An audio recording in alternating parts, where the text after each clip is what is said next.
Jesus said, "Listen, a farmer went out to sow his seed. As he was scattering the seed, some fell along the path, and the birds came and ate it up. Some fell on rocky places where it did not have much soil. It sprang up quickly because the soil was shallow. But when the sun came up, the plants were scorched, and they withered because they had no root. Other seed fell among thorns, which grew up and choked the plants, so that they did not bear grain.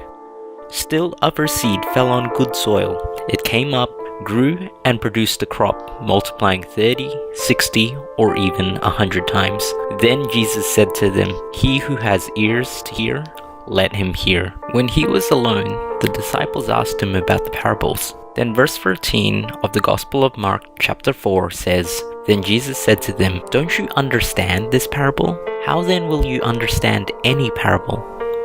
Why does Jesus choose these words? I mean, he must have a motivation for saying something like this. That there's a great meaning in this parable that if we don't understand it, it will prove very difficult to understand any other parable that Jesus shares in the Bible. But something I just want to delve a little bit deeper in is the choice of this parable and the choice of words that are stated in verse 13. Let me repeat it again. "Don't you understand this parable?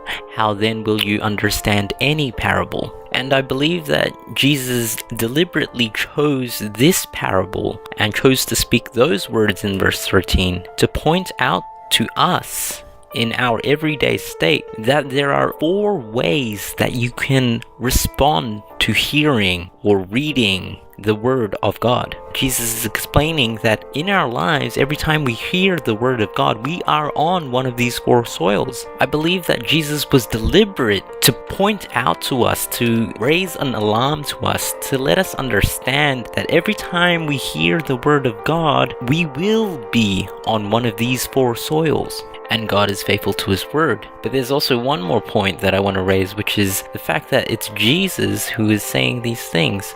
It's Jesus who is saying to us that I understand how you are. I understand that you will not always receive the word as if you are on good soil. In your life, you will be on one of these other soils. And I understand that. I get that. I'm telling you that I get that.